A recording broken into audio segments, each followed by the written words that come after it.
Hello again, folks. Many years ago, FDR's number two, John Nance Garner, famously observed of his position, "The vice presidency is not worth a bucket of warm spit." It's one of the most trotted out lines in political history. But in 2020, when Kamala Harris became Joe Biden's vice president, there were at least hopes that she would be an exception, an asset for the White House, who could help the oldest president in US history. Biden turns 80 in November. The problem for Harris is, like Biden, she's a terrible communicator and regularly fluffs her lines. The latest example coming a few days ago when she talked about expanding access to transportation.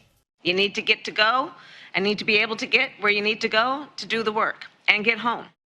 That's not a one-off, folks. And remember, we're talking about the vice president here, a heartbeat away from the top job, a former senator and attorney general of California, whose answers to questions are often incoherent at best.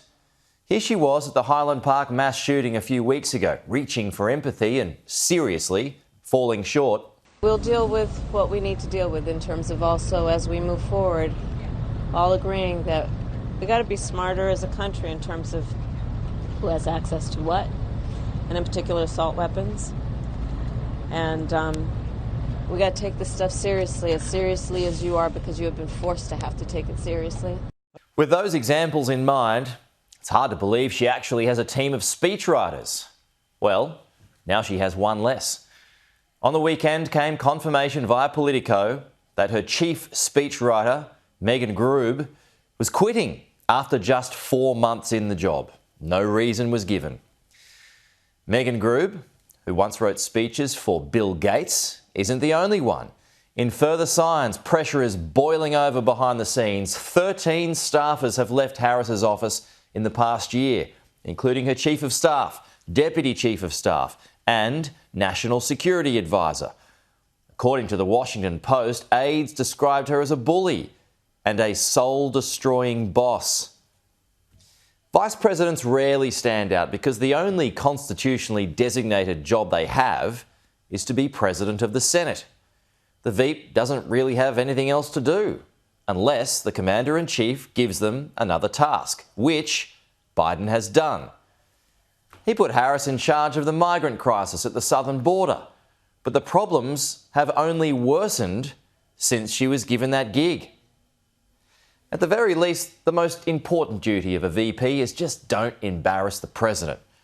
If social media decides that, she gets an F. So for a job that's largely inconsequential, she's making a right hash of it. So, as The Hill recently asked, will Kamala Harris rank as one of the worst VPs in history? Well, Dan Quayle is often mentioned in that list.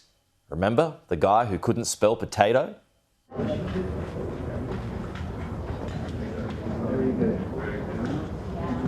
You gotta wait till the vice president. You gotta let him see it. Try it one more time. You gotta add a little bit to the end there. Spell that again now. A little bit on the end. Think of potato. How's it? You're right phonetically, but what else? There you go. All right. Dan Quayle, Bush 41's deputy, had a habit of saying really dumb things. So Harris is arguably the least impressive VP since him. And if Kamala Harris had any ambition of becoming president, which she does, it's surely up in flames.